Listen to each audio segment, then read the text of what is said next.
Jardili nokot.com.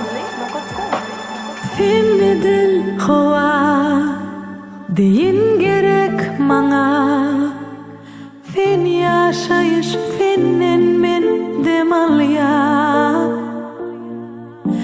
Fin deniz umman feyay meni durma. Fin barkan yaşayışım ediyer doğa.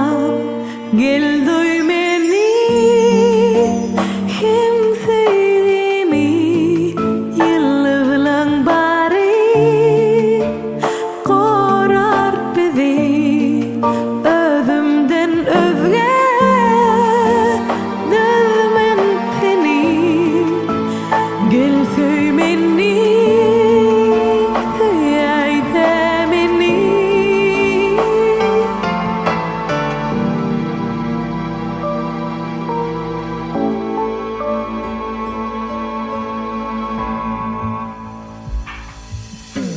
Seni baraklım Allınla hoşum Sen baktım sensiz geçmez durmuşum. Sen bize verdin dünya memenin. Sen bolay ömürlük men yollaşım. Gel duy beni